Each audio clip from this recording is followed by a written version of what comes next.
Hello बच्चों, IIT JEE maths academy में आप सभी का स्वागत है। उम्मीद करते हैं सभी बच्चे बहुत अच्छे से अपने एडवांस की तैयारी कर रहे होंगे। और इस एडवांस की तैयारी को बूस्ट करने के लिए आईआईटी जेईई मैथ्स एकेडमी ने एक जो रैंकर प्रैक्टिस सीरीज स्टार्ट की है, जिसमें आपको 100 जेईई एडवांस मैथ्स की डीपीपी प्रोवाइड की जा रही है। आई होप सभी बच्चे इन डीपीपी को बहुत अच्छे ढंग से प्रिपेयर कर रहे हैं ना। पर डे का अपना एक जो टास्क है, पर डे एक डीपीपी सॉल्व करना एज ए एग्जाम की तरह है ना। जैसे आप जेईई मेन या जेईई एडवांस का जैसे एग्जाम देते हैं ना, उसी तरह से अपने डीपीपी को अटेम्प्ट करिए। ठीक है, पर डे आपको बस एक ही डीपीपी सॉल्व करना है, इस बात का आपको बड़ा ध्यान रखना है। और आपकी जो रूटीन प्रैक्टिस है, जो रूटीन में आप जो मेहनत कर रहे हो, वो आप करते जाना है आपको। ठीक है स्टूडेंट्स, तो आज की इस वीडियो में स्टार्ट करेंगे हम डे 11 का अपना टास्क, डीपीपी नंबर 11। ठीक है बच्चों, तो स्टार्ट करते हैं। तो ज्यादा देर बातें नहीं करते हैं, पहले डीपीपी का फॉर्मेट समझ लेते हैं। सिंगल करेक्ट प्रॉब्लम्स है, तो एक दो तीन चार सिंगल करेक्ट प्रॉब्लम्स दी हुई है। उसके बाद में हमारे पास तीन मल्टीपल करेक्ट प्रॉब्लम्स है, और तीन हमारे पास न्यूमेरिकल टाइप ऑफ प्रॉब्लम्स दे रखी है ना, डिफरेंट डिफरेंट चैप्टर से प्रॉब्लम्स हैं। और ये इसका आंसर की लिखा हुआ है बाद में। नाउ सिंगल करेक्ट क्वेश्चन 1 से स्टार्ट करते हैं ना, पहला वाला क्वेश्चन सॉल्व करते हैं स्टूडेंट्स। तो क्या दे रखा है फर्स्ट क्वेश्चन में, पूरे कांस्टेंट के two root of this quadratic equation. इस क्वाड्रेटिक इक्वेशन के दो रूट दे रखे हैं, sin theta and cos theta. तो जैसे आपको ये मालूम चल गया, तो एक बात तो आपको तुरंत मालूम चल जाना चाहिए कि sin theta plus cos theta हम कितना आ जाएगा यहाँ से, माइनस बी अपॉन ए।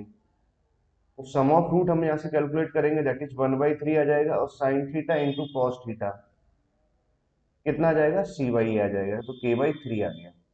ठीक है, क्वेश्चन ने क्या पूछा है, द वैल्यू ऑफ दिस, इसका वैल्यू फाइंड आउट करना है, sin की थीटा प्लस cos की थीटा। उसको हमने 54 से मल्टीप्लाई कर रखा है। ठीक बात है, तो जिसका वैल्यू निकालना है पहले आप उस पर भी फोकस करो। Sine cube theta plus cos cube theta. तो स्टूडेंट इसका तो आप डायरेक्ट फॉर्मूला लगा सकते हैं। क्या फॉर्मूला आता है इसका, तो ए प्लस बी का होल क्यू ऐसे लिख सकते हो। ए क्यू प्लस बी क्यू का formula minus of 3 times of sine theta into cos theta, और ये आ जाएगा sine theta plus cos theta. ठीक है, यहाँ तक की बात तो मुझे समझ में आई ना। Sine theta plus cos theta का वैल्यू 1/3 लिखा है, इसका क्यूब कराएंगे तो कितना आ जाएगा, 1/27। कैलकुलेशन वाला पार्ट आपका बहुत अच्छा होना चाहिए ना। साइन थीटा कॉस थीटा का वैल्यू कितना आ जाएगा, k/3 यहाँ से आ गया ना। इसका वैल्यू कितना आ रहा है, 1/3 यहाँ पर आ रहा है। ठीक है, अल्टीमेटली मुझे क्या समझ में आया, के का वैल्यू निकालना है। तो के का वैल्यू कैसे निकाल सकते हो, तो आप यहाँ से सोचो। अगर मैं इस वाले पार्ट का स्क्वायरिंग कर दूं, तो a square plus B square तो 1 बन जाएगा। ठीक है, 2 times of sine theta into cos theta आएगा, उसका वैल्यू कितना आ जाएगा, k/3 आ जाएगा यहाँ से। और दैट इक्वल्स टू कितना आ जाएगा, 1/9 आ जाएगा। नाउ क्लियर है। Now this is 2k/3। तो यहाँ से आ गया, -1 को उधर भेज दिया, तो ये कितना हो जाएगा, -8/9 यहाँ से आ जाएगा। ठीक है, तो k का वैल्यू कितना आ गया, 2 से कैंसिल हो जाएगा, ऊपर तो -4 आ गया, नीचे 3 आ गया, मतलब k का वैल्यू आ गया -4/3 आया। ठीक है, तो k का वैल्यू यहाँ पुट कर देते हैं। तो 1/27 माइनस ऑफ 3, के का वैल्यू -4/3 हमने यहाँ पुट किया, तो यहाँ 9 आ जाएगा, यहाँ 1/3 यहाँ ऑलरेडी लिखा हुआ है। ठीक है, तो 27 नीचे लिखा हुआ, बेस सेम आ रहा है, तो न्यूमरेटर वाले पार्ट को डायरेक्ट ऐड कर दो। 12 प्लस 1 कितना आ जाएगा, 13 आ जाएगा, 13/27। ठीक है, ये आ गया। और ये किसका वैल्यू आया आपके पास में, sine cube theta plus cos cube theta का वैल्यू आया। ठीक है स्टूडेंट्स, अब किसका वैल्यू निकालना था, 54 टाइम्स ऑफ। ठीक है, इसको 54 से और मल्टीप्लाई कर देते हैं, तो ये 2 टाइम्स कैंसिल हो जाएगा, 26 यहाँ आ जाएगा। This is our final answer. ठीक है स्टूडेंट, बहुत ही आसान और बहुत ही बढ़िया प्रॉब्लम था ना। ठीक है, बहुत बढ़िया तो नहीं कहेंगे, मतलब एक सॉल्व होने वाला प्रॉब्लम आपको दिया है। देखो डीपीपी का मकसद कभी भी ये नहीं है कि सारी चैलेंजिंग डिफरेंट सारी मतलब डिफिकल्ट टाइप ऑफ प्रॉब्लम्स डाल दो ना। डीपीपी का सेंस ये है कि mix of kind of problems होना चाहिए, क्योंकि एग्जाम के अंदर भी क्या है ना कि प्रॉब्लम्स जो आती हैं वो मिक्स काइंड ऑफ प्रॉब्लम्स आती हैं, कुछ आसान भी होती है, कुछ डिफिकल्ट भी होती है।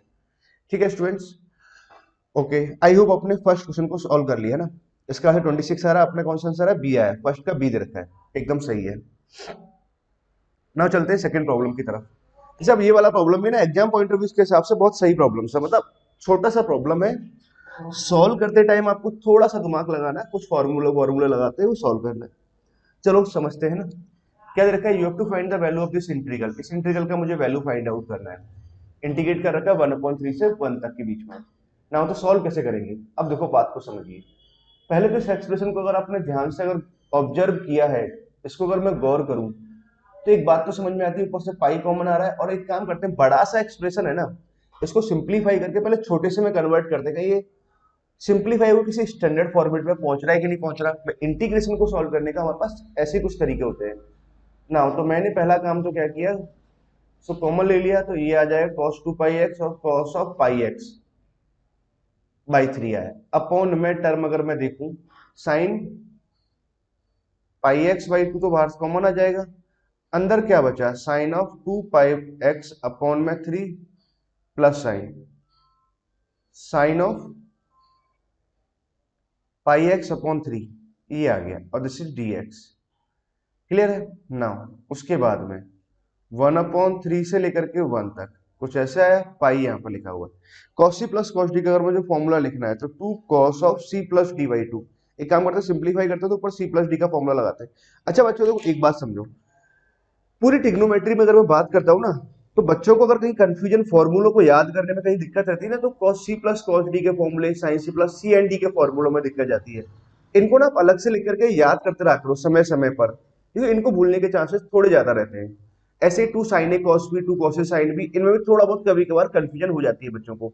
इन चार फॉर्मूलों को, चार ये होते हैं, चार ये आ जाएंगे ना अलग। कौन से चार, सी एंड डी वाले चार फॉर्मूले हो गए, और 2 sin a cos b 2 cos a cos b करके वो भी चार फॉर्मूले होते हैं ना, या कहीं तीन फॉर्मूले भी से बात बन सकती है ना। तो ये फॉर्मूलों को आप अलग से लिख करके याद रखा करो। बाकी आप ट्रिग्नोमेट्री में कोई फॉर्मूला नहीं भूलते ना, कभी आप साइन 2 का फॉर्मूला भूलने वाले, ना कभी cos 2a का, ना sin 3a का, ना cos 3a का, ना sin square theta plus cos square theta 1 होता है, ये सब नहीं भूलने वाले। कहीं भी अगर गड़बड़ हो जाती है तो यहाँ कहीं गड़बड़ कर देते हैं बच्चे ना। ना तो स्टार्ट करते हैं ना, प्रॉब्लम को सॉल्व करते हैं। जो ज्ञान देना था वो ज्ञान मैं आपको दे चुका। सी प्लस डी हमने निकाला तो भाई 2 पाई अपॉन 3, तो पाई एक्स आ जाएगा, सी प्लस डी, और इसका आधा किया तो भाई ये आ जाएगा cos of c minus D. तो c माइनस डी करेंगे तो पाई एक्स अपॉन 3 आएगा, बाई 2 करेंगे तो 6 आ जाएगा dx, अपॉन में sine of pi x by 2, यहां से आया नाउ, तो 2 times of sine c plus sine d का फॉर्मूला हमें लगाना है। कितना आ जाएगा, 2 sine of c plus d by 2। तो c प्लस डी करेंगे तो भैया पाई एक्स आया, बाई 2 किया तो इतना आया, into cos of c minus D, तो कितना आ जाएगा, पाई एक्स बाई 3/2 किया तो पाई एक्स बाई 6 आया। तो देखो ऐसा करने से क्या हुआ, प्रॉब्लम बहुत आसान हो गई। ये वाला पार्ट इससे कट गया, ये टू सेम आ गया, 2 से 2 भी काट दो। अब क्या करो, इस वाले पार्ट को टी मान लेते हैं, ऊपर वाला पार्ट dt में चला जाएगा। बहुत ही बढ़िया ना। प्रॉब्लम में कहीं कोई खास दम नहीं थी, बस आपको सिस्टमेटिक सॉल्व करना था। तो मैंने क्या किया, अब sine of pi x by 2 को टी माना, उसको मैं अब यही डिफ्रेंशिएट करता हूं, तो cos of pi x by 2 यहां लिखा, इनटू में कितना आ जाएगा, पाई बाई 2 आ जाएगा, और dx यहां से आ गया, दैट इक्वल्स टू dt आया। ठीक है। अब देखो पाई times of cos pi x, इसका वैल्यू कितना आ जाएगा, 2 dt आ जाएगा ना। ठीक है, तो न्यूमरेटर वाला पार्ट किससे कन्वर्ट हो गया, 2 टाइम्स ऑफ dt से कन्वर्ट हुआ। अपॉन वाले पार्ट की बात करते हैं, तो ये t लिखा हुआ, ये भी t, तो ये t स्क्वायर आ गया। क्लियर स्टूडेंट्स, आई होप आपको यहां तक की बात समझ में आई। लोअर लिमिट पुट करते हैं, 1/3, तो पाई अपॉन 6 बना 30 डिग्री, तो टी का वैल्यू कितना आ जाएगा, हाफ से स्टार्ट होगा, 1 पुट करेंगे, साइन पाई बाई 2 मतलब 1 आ जाएगा ना। उसको इंटीग्रेट करते हैं तो 2 तो यहाँ आ गया, -1/t, माइनस साइन भी बाहर निकाल देते हैं, 1/t को मैंने यहाँ लिखा। अब लोअर लिमिट और अपर लिमिट ऐसे यहाँ लिख देते हैं। अब इसको अप्लाई कर देते हैं, तो यहाँ तो कितना आ गया, -2 आया। ठीक है, तो 1 माइनस ऑफ ये -2 बनेगा, तो फाइनली यहाँ से कितना, -1 आया, और सिंप्लीफाई होने पे कितना आ जाएगा, +2 आएगा। दिस इज आंसर आ रहा है ना। ठीक है, तो क्या इसका आंसर आएगा अपना, 2 आंसर आ रहा है। तो कौन सा ऑप्शन सही हुआ, option B is correct. I think इसका आंसर में शायद कुछ गड़बड़ थी शायद। ठीक है ना। हाँ, तो इसको ध्यान रखना, 1 नहीं आ रहा है, इसका 2 ही आ रहा है ना। एक बार और चेक कर लेता हूँ, कहीं कोई मिस्टेक तो नहीं हुई है हमसे। बच्चे आप लोग चेक कर लेना ना, मैं श्योर हूँ इसके आंसर को लेकर के। बाकी आप कैलकुलेशन चेक कर सकते हो ना। फर्स्ट सेकंड का आंसर बी है, ये चेंज कर दिया जाएगा, ओरिजिनल में लिख भी लेते हैं। सेकंड का बी ऑप्शन आ रहा है। ओके, ठीक बच्चों ना। आई होप आपको दो प्रॉब्लम समझ में आ गया, बहुत आसान आसान सी प्रॉब्लम थी। इसमें अगर देखो सिंगल करेक्ट में अगर समझे, तीसरा प्रॉब्लम, ये थोड़ा मजेदार प्रॉब्लम है, यही आपको थोड़ा बहुत दिमाग लगाना है ना। देखो हमने प्रॉब्लम्स को जब रखा है ना, तो वेक्टर 3D जो मोस्ट वेटेज वाले होते हैं, मैट्रिक्स डिटरमिनेंट, इन चैप्टर का बड़ा ध्यान रखा है। ठीक है, प्रोबेबिलिटी हो गया, क्योंकि इनसे क्या है ना कि एडवांस में प्रॉब्लम कंफर्म आती है। तो बच्चे आपको सभी प्रॉब्लम्स को अच्छे ढंग से सॉल्व करना है ना। नाउ तो स्टार्ट करता हूं मैं इस वाली प्रॉब्लम को। ए एंड बी हमारे पास दो नॉन कोलिनियर वेक्टर्स दे रखे हैं, सच दैट कि वेक्टर ए और बी का मैग्नीट्यूड √2 दे रखा है, साथ में इसका मैग्नीट्यूड ए क्रॉस बी का मैग्नीट्यूड और ए माइनस बी का मैग्नीट्यूड भी बराबर है। आर ई जे हमारे पास वेक्टर दे रखा है सच दैट कि आर का मैग्नीट्यूड इतना है और एक ये कंडीशन हमें दे रखी है। Then the value of box of r a b निकालना है। बहुत ही बढ़िया और बहुत ही प्यारा क्वेश्चन, आसान भी है। अब देखो प्रॉब्लम को अगर जब सॉल्व करना है तो कहां से स्टार्टिंग उठानी चाहिए, तो r cross of A cross b यहां से स्टार्टिंग लेनी चाहिए। तो ये कितना आ जाएगा 2a माइनस ऑफ 3b। तो ये आया। एक काम करते हैं, वेक्टर ट्रिपल प्रोडक्ट, इसका फॉर्मूला सभी को पता होता है और मैंने पहले वाली वीडियोज में इसको एक्सप्लेन भी कर रखा है। याद रखने का तरीका, पहले दूर वाले वेक्टर का डॉट लिया, फिर बचे हुए वेक्टर से मल्टीप्लाई करते हैं, फिर पास वालों का डॉट लेते हैं और बचे हुए वेक्टर से मल्टीप्लाई करते हैं। तो 2 times of a vector minus 3 times of b vector, कुछ ऐसा है ना। उसके बाद में आर डॉट बी वेक्टर बराबर कितना आ गया 2 आ गया, and are dot A vector बराबर -3 मतलब प्लस का 3 आ गया। अच्छा बच्चों ये मैंने डायरेक्ट लिख दिया, क्या आपको मेरी बात समझ में आई कैसे मैंने कंपैरिजन कर लिया? दो समझा देता हूँ, थोड़ा सा हिंट देता हूँ। आप सभी टर्म्स को एक साइड लेके जाओ, तो वेक्टर ए की टर्म्स को आप एक साइड लिखोगे प्लस साइन, ऐसे कुछ वेक्टर बी की टर्म्स को आपने एक साइड लिया बराबर 0 किया। मैं ये एक्सप्लेन कर रहा हूँ कैसे मैंने डायरेक्टली कंपेयर करके लिख दिया ना।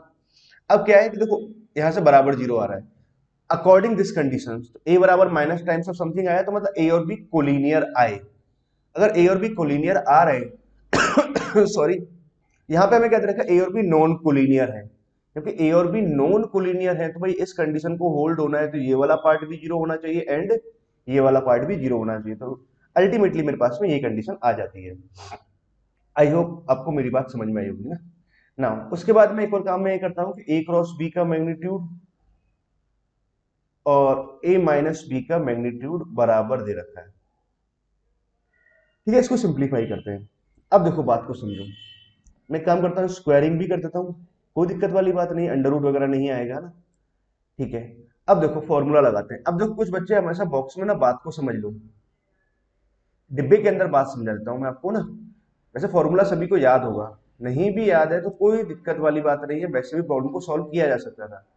तो mod of A cross B का होल स्क्वायर का फॉर्मूला कितना आता है, A square B square minus of A dot B का होल स्क्वायर आता है। ठीक है, ये आता है। ये ए स्क्वायर लिखा है ना, इसका मतलब है वेक्टर ए के मैग्नीट्यूड का होल स्क्वायर, बी का मतलब क्या है वेक्टर बी के मैग्नीट्यूड का होल स्क्वायर दे रखा है। चलो आया कैसे, चलो प्रूफ भी बता देता हूँ आप लोगों को ना। अब अपने ही बच्चे हो तो ए स्क्वायर बी स्क्वायर लिखोगे, साइन थीटा का मैग्नीट्यूड लिखोगे तो साइन स्क्वायर थीटा लिखेंगे इसको। अब साइन स्क्वायर थीटा को आप क्या लिखोगे 1 minus of cos square theta, ऐसा कुछ लिख दोगे। अब जब अंदर मल्टीप्लाई कराओगे तो ये ए स्क्वायर बी स्क्वायर और ये बन जाएगा अपने आप में ए डॉट बी का होल स्क्वायर।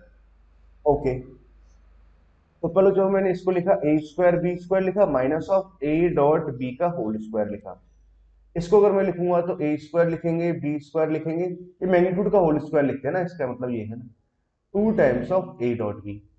वेक्टर ए का मैग्नीट्यूड कितना आ रहा है √2 आया, तो √2 को मल्टीप्लाई कराएंगे तो 2 इंटू 2 मतलब 4 यहां से आया है ना, ए डॉट बी का होल स्क्वायर। ठीक है, तो यहां से जाएगा 2 + 2 तो 4 आ जाएगा, minus of 2 times of A dot b, ऐसे कुछ लिखा, 4 से 4 कैंसिल। ठीक है, यहां तक की बात तो मुझे समझ में आई। माइनस से माइनस भी कैंसिल हो जाएगा और जब कट कराओगे तो ए डॉट बी बराबर 0 आ रहा होगा आपके पास, या फिर ए डॉट बी बराबर 2 आ रहा है। ये दो कंडीशंस आई। यहां से तो चलो मुझे ये समझ में आया कि पहला से कि ए इज परपेंडिकुलर टू बी।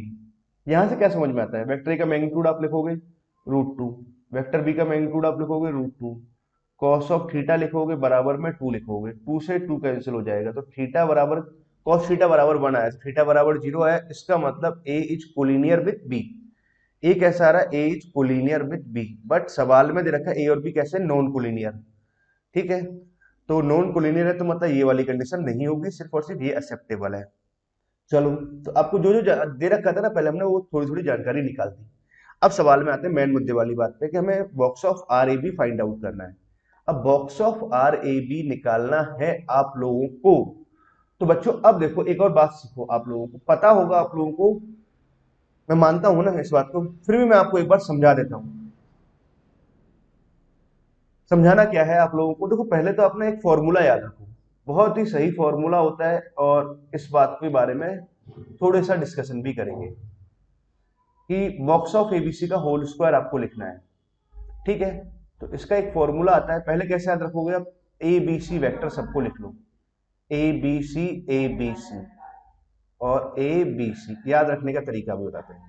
पहले बॉक्स ऑफ एबीसी है तो एबीसी ऊपर लिखा, एबीसी लिखा, एबीसी लिखा, तीनों लाइनों में हमने ऐसे लिख लिया। अब फर्स्ट रो को मैं वेक्टर ए के साथ डॉट लूंगा, ये मैंने ऐसे याद रख रखा। दूसरे को वेक्टर बी के साथ डॉट लेंगे, दूसरे वेक्टर के साथ डॉट लिया।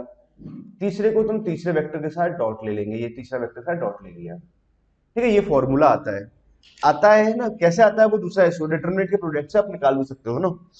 चलो ठीक है, अब देखो इसके बारे में क्या बात मैं बोलना चाह रहा था। कभी भी अगर आपको बॉक्स ऑफ एबीसी निकालना होता है ना, तो आपके माइंड में तुरंत ये क्लिक करना चाहिए कि बॉक्स ऑफ एबीसी डायरेक्ट अपने पास में, अगर मैं बॉक्स ऑफ एबीसी की बारे में बात कर रहा हूं, कि आपके पास में इसको मैं ऐसे लिख सकता हूं, A dot of B cross C. अगर आपके पास में बी क्रॉस सी इनके डॉट की अगर इंफॉर्मेशन है, क्या बोला, अगर मेरे को, अगर आपके पास इसके बारे में जानकारी है, तीनों वेक्टर पता है, तो डायरेक्ट डिटरमिनेंट की हेल्प से या फिर ऐसे निकाल सकते हैं। कई बार क्या होता है कि हमें डायरेक्ट ये सब नहीं गिवन होता है, तो हम इसकी हेल्प से भी निकाल सकते हैं, डिटरमिनेंट की हेल्प से। आपको A dot B, A dot C, इन सब की वैल्यूज पता होता है। ठीक है, अब देखो मुझे इसका वैल्यू निकालना है, तो आर ए बी वेक्टर, इसका वैल्यू चाहिए मुझे। ठीक है, तो इस बॉक्स का होल स्क्वायर कितना आ जाएगा। अब आपको देखो ये लिखना बड़ा अच्छे से आ गया। इसको मैं लिख सकता हूं r vector, a vector, b vector. इस वेक्टर को 3 बार लिखा, आर ए बी वेक्टर को।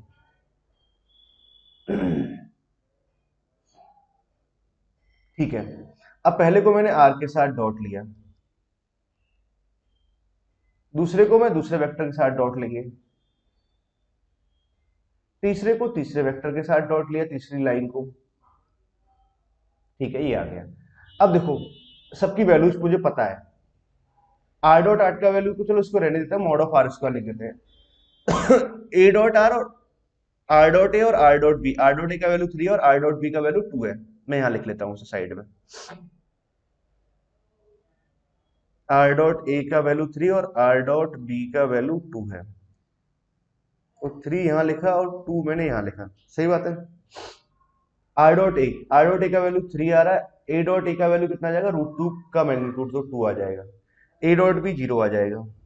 आर डॉट बी का वैल्यू 2 आ रहा है, ए डॉट बी का वैल्यू 0 हो जाएगा, और इसका वैल्यू कितना आ जाएगा, 2 आ जाएगा ना। उसको सिंप्लीफाई कर लेते हैं, तो आर स्क्वायर तो मैंने यहाँ लिखा, 4 आ जाएगा। डिटरमिनेंट को सिंप्लीफाई कराएंगे, -3 इंटू इस रोअर कॉलम को छोड़ा तो 6 माइनस 0, तो यहाँ से 6 आ जाएगा, प्लस 2 टाइम्स ऑफ इस रोअर कॉलम को हटा दिया, 3 माइनस का 4 यहाँ से आया। ठीक है, ये आ गया। वेक्टर आर का मैग्नीट्यूड कितना दे रखा है, वो आपको गिवन था, √15/2।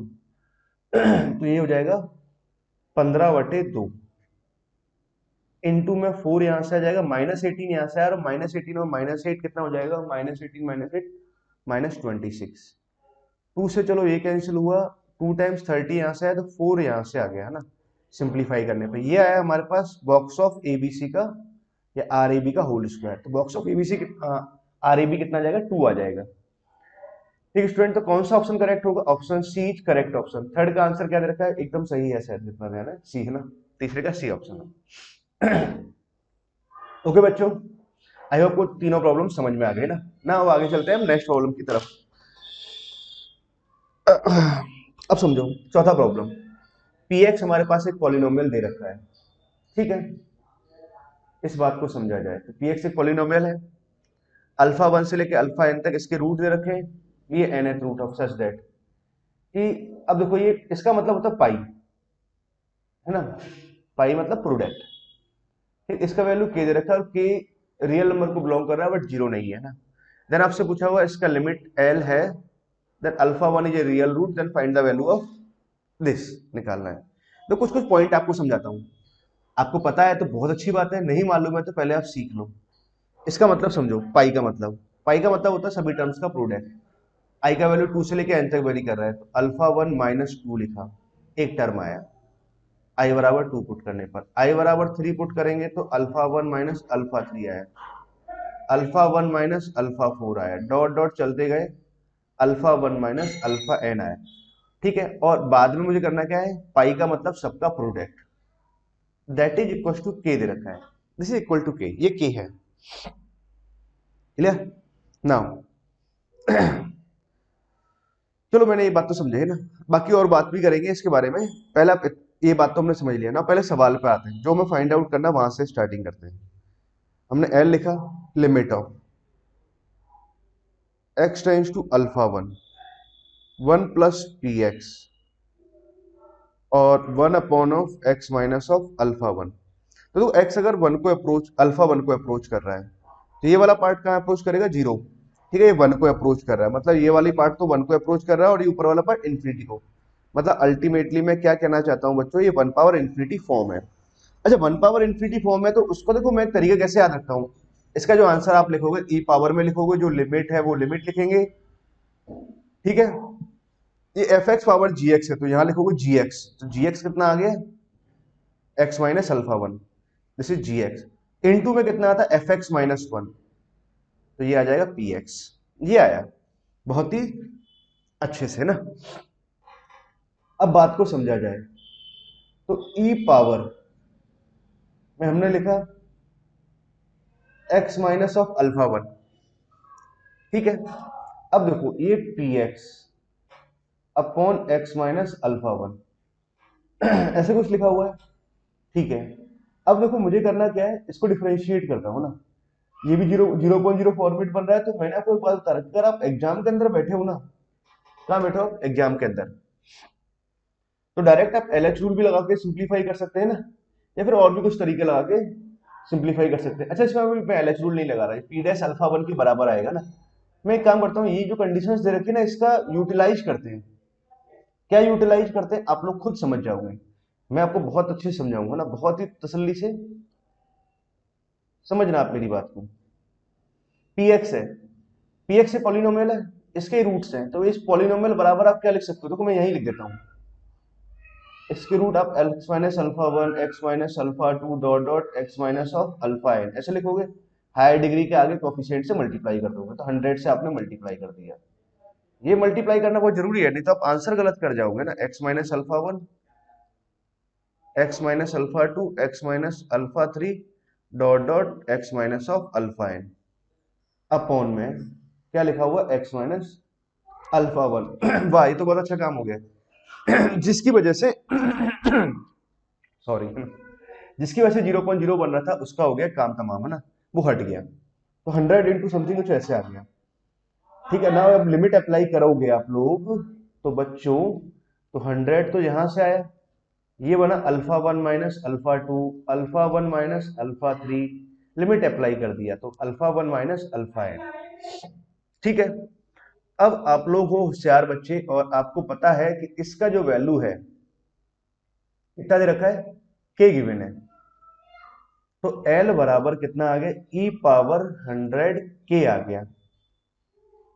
ठीक है, आपसे क्या पूछा हुआ है, इसका लॉग लिया मैंने, एल एन एल बराबर 100 के, एल एन एल अपॉन के का वैल्यू पूछ रहा है आपसे ना, एल एन एल अपॉन के का वैल्यू कितना आ जाएगा, 100 आ जाएगा।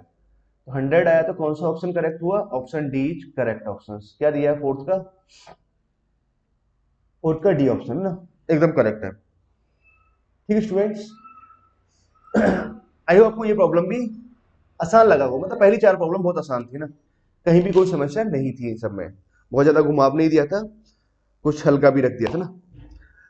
ओके, अच्छा बच्चों, अब देखो ये जो प्रॉब्लम लिखा हुआ है ना, ये एक्चुअली क्या है, 2003 के आसपास आईआईटी में भी आ चुका था। 2003 में अगर सोचे तो आप लोग अगर आज के हिसाब से हो तो 17-18 साल पहले, मतलब आपका एग्जिस्टेंस आया ही था उस टाइम पर दुनिया में ना, तब की ये प्रॉब्लम थी। ये आईआईटी में पूछा जा चुका था, मतलब यही से मतलब होता है इस जैसा। ओके, तो समझो बात को, पूरी कहानी समझते हैं ना। मल्टीपल करेक्ट, इस प्रॉब्लम को मैं समझाने से पहले ना आपको कुछ बातें करते हैं। बातें मैं पढ़ाई वाली ही करता हूँ ना, मेरे को वैसी बातें नहीं आती ज्यादा, है ना। तो क्या करना है अपने को, इसके बारे में समझते हैं ना, सवाल के बारे में। पहले इसका थीम समझाता हूँ, इसके बियॉन्ड जो कंसेप्ट है उसके बारे में बात करते हैं ना। मैं बहुत तसल्ली से बात करूंगा, मैं शुरू के 10 मिनट में इस पे ही काम करने वाला हूँ ना, सवाल को मैं बाद में समझाऊंगा आपके लिए। ठीक है, 10 मिनट आप मेरी बात को बड़े ध्यान से समझना। आइए, और उसके बाद उम्मीद करता हूँ आपको कभी भी इस सवाल में कहीं कोई दिक्कत नहीं जाएगी, और इस तरह के कंसेप्ट में भी कहीं कोई दिक्कत नहीं जाएगी आपको। और अभी तक ये कंसेप्ट जिनको नहीं पता होगा ना, तो वो ये कंसेप्ट सीख जाएंगे। बहुत कम लोगों को ही आता है ना, मतलब आता है बहुत सारे लोगों को, बहुत कम लोगों को भी ऐसा होता है कि इसमें दिक्कत जाती है, अभी भी दिक्कत रहती है ना। अब समझो बात को ध्यान से, बहुत ध्यान से समझना ना, तसल्ली पूर्वक। कुछ कुछ बातें मैं आपको पहले यहां करता हूं। देखो मैं आपको एरिया में लेके चला गया, सीधा एरिया में। एरिया के बारे में बात करें तो जैसे मान लो कि आप जब आप एरिया निकालते हो, मान लो कि हमने कर्व ले लिया, इस तरह का कर्व है, इंक्रीजिंग या डिक्रीजिंग काइंड ऑफ, ठीक है, एक तरह का बिहेवियर वाला कर्व ले लिया हमने। अब जैसे मान लो कि आपको एक स्ट्रिप मैंने बनाई, मैं आपसे पूछूं कि भाई ए टू बी में, मैं थोड़ा बड़ा करके इसको लिख देता हूं ना, ए टू बी लिखा हुआ है, इसका एरिया आपको लिखना है, तो आप बहुत ही प्यार से इसका एरिया लिख सकते हैं ना, इस कर्व से बाउंडेड एरिया पूरा आ जाएगा। अब देखो इस बात में एक समझो, मैं कुछ आपको बहुत ध्यान से बताने की कोशिश कर रहा हूं कि ग्रीन, सॉरी ब्लू लाइन से जो एरिया आ रहा है एक्चुअल एरिया आया हमारे पास में, ठीक है। कुछ कलर्स का कॉम्बिनेशन ऐसे रखते हैं कि यहां पर अगर मैं देखूं, बी से अगर मैं देखता हूं, तो ये एक मेरे पास रेक्टेंगल बना, इस रेक्टेंगल का एरिया। अच्छा, अब मैंने येलो लाइन से एक अपर रेक्टेंगल बनाया, ठीक है, अपर रेक्टेंगल बना। तो बच्चों एक बात मुझे बताओ कि आप ऐसा तो बोल सकते हैं कि जो एक्चुअल एरिया है वो कैसा आएगा, एक्चुअल एरिया मतलब ये वो ब्लू लाइन से जो एरिया आपको दिखाई दे रहा है, तो इससे जो बाउंडेड एरिया होगा, जो येलो लाइन से है, काइंड ऑफ येलो लाइन, ठीक है, तो येलो लाइन से जो अपर एरिया, अपर रेक्टेंगल एरिया से तो छोटा होगा, अपर रेक्टेंगल एरिया, और लोअर रेक्टेंगल एरिया से बड़ा होगा। क्या आप मेरी इस बात से बिल्कुल सहमत हैं क्या? बोलो हाँ सर, बिल्कुल सहमत है आपकी इस बात से। अब देखो इस बात को अब मैं करता हूं जनरलाइज, है ना, बहुत ध्यान से समझना आप। सवाल के कंसेप्ट को हम बाद में समझेंगे, थोड़ा डिस्टरबेंस आपको हो भी रहा होगा पीछे से, इसको मैं नहीं रोक सकता ना, आपको इसी तरह से कॉम्प्रोमाइज करके थोड़ा सीखना पड़ेगा ना, क्या करें ना, थोड़ी दिक्कतें हैं। अच्छा अब देखो मैंने क्या किया, एक डिक्रीजिंग फंक्शन लिया और एक इंक्रीजिंग फंक्शन लेंगे बाद में ना, दोनों ही समझाऊंगा मैं आपको पूरा डिटेल से। अभी मैंने एक डिक्रीजिंग फंक्शन लिया, मान लो ऐसे कुछ जा रहा है, मान लो ऐसे कुछ जा रहा है, ठीक है, ये यहाँ कहीं रहा ना, ऐसे हमारे पास एक इंटरवल आया, ठीक है, ये जीरो से लेके मान लो एन तक मान लेता हूँ, थोड़ी देर के लिए मैंने ऐसे मान लिया, कहीं से भी स्टार्ट कर सकते हो, ए से बी तक जा सकते हैं ना, ऐसे कुछ लिखा। अब मैंने क्या किया, इस रेक्टेंगल को, सॉरी रेक्टेंगल नहीं, इस वाले एरिया को, इसका एरिया निकालेंगे तो एक्चुअल एरिया में यहाँ से येलो लाइन से पूरा बाउंडेड एरिया निकल जाएगा, पूरा एरिया आ जाएगा। अब मैंने देखो थोड़ा एक होशियारी समझी ना, कंसेप्ट समझा।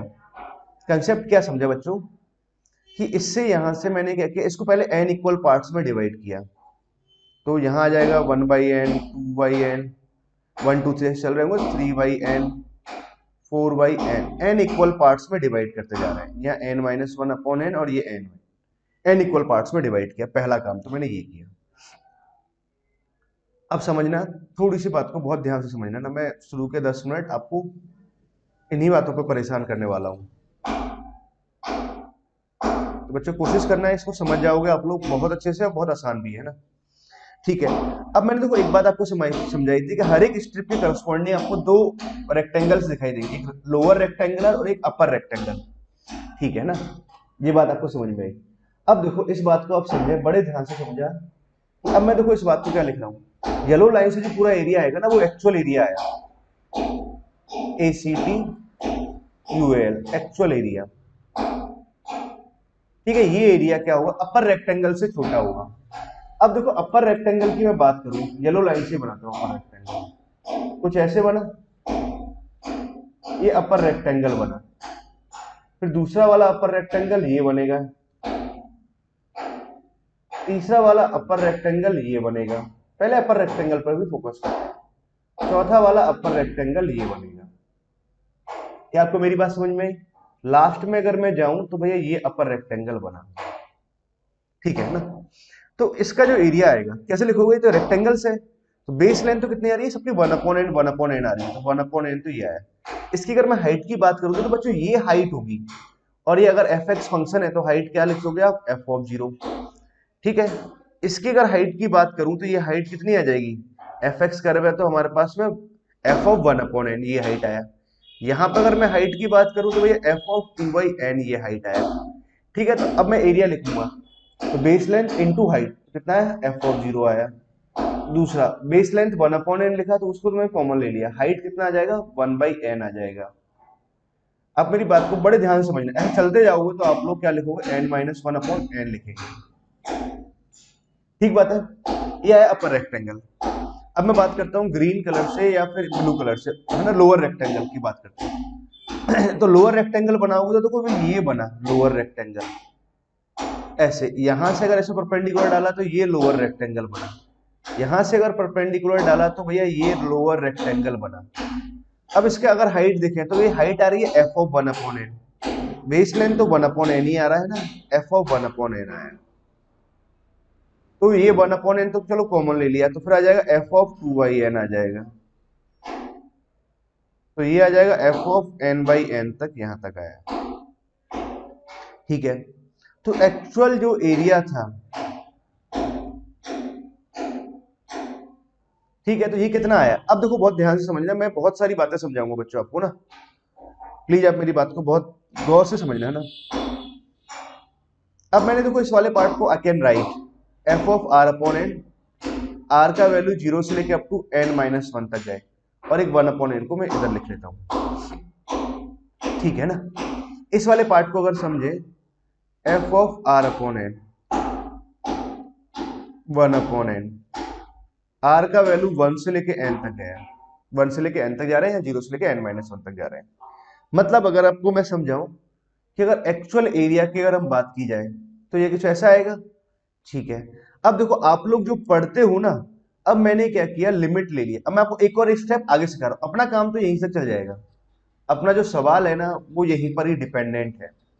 अब मान लो कि आपने क्या किया, एक स्टेप आगे सिखा देते हैं। अगर मान लो आपने लिमिट n टेंस टू अगर इन्फिनिटी लिया, तो limit n tends to infinity पे क्या होगा, एफ ऑफ r/1 से लेके एफ ऑफ r/n 1/n बराबर कितना आ जाएगा, एक्चुअल एरिया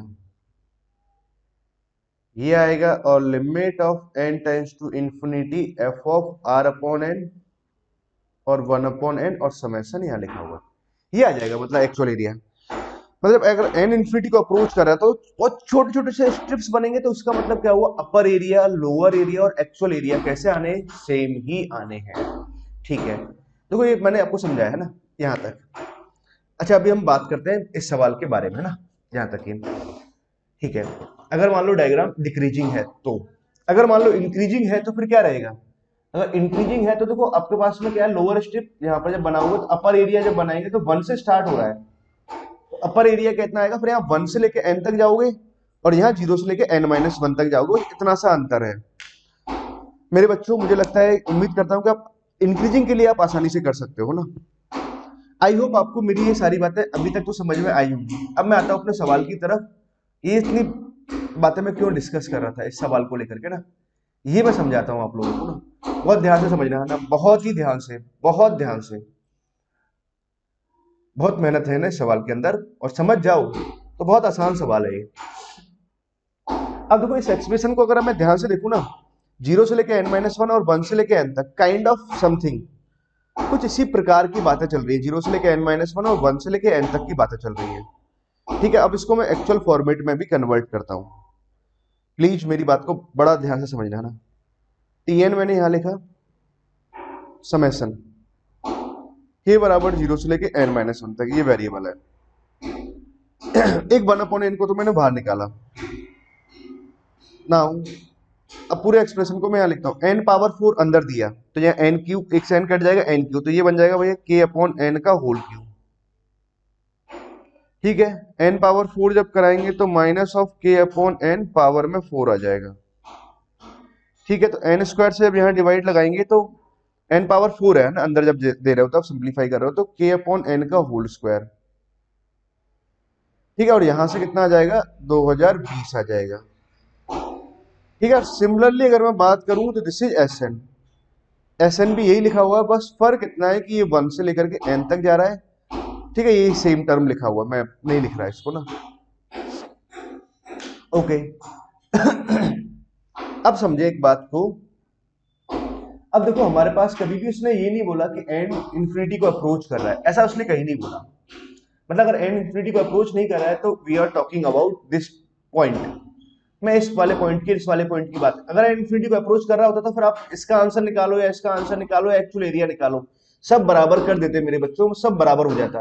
बट उसने एन इन्फिनिटी नहीं बोला है, एन इन्फिनिटी नहीं बोला है, तो अब मेरी बात को बहुत ध्यान से समझना ना कि एन इन्फिनिटी नहीं है ना।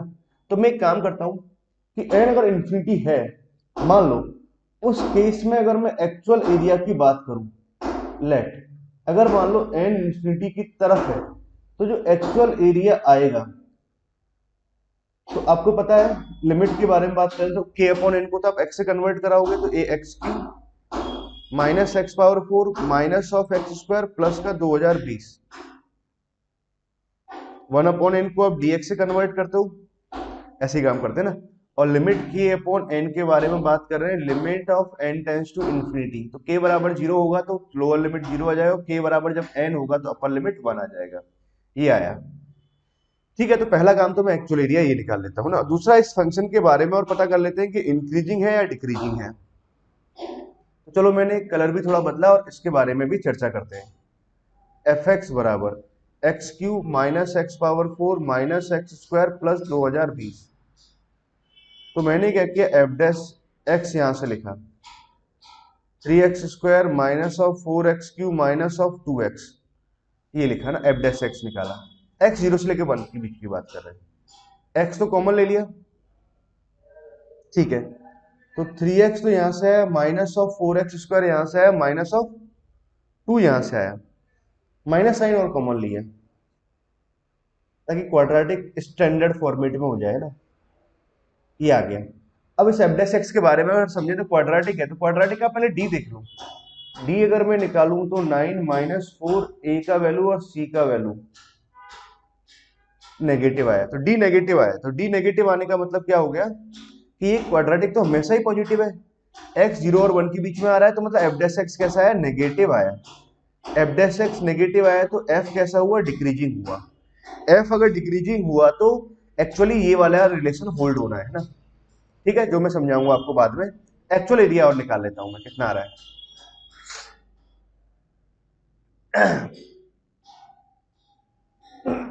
तो चलो इसको इंटीग्रेट करते हैं, तो इसको इंटीग्रेट में कितना जाएगा, x power 4 upon 4, x power 5 upon 5, x power 3 upon 3 plus 2020, x 0 to 1। तो 1/4 मैंने यहां लिखा, 1 अपॉन 5 यहां लिखा, 1 अपॉन 3 यहां लिखा, प्लस का 2020 लिखा, अपर लिमिट पुट किया माइनस 0, ठीक है।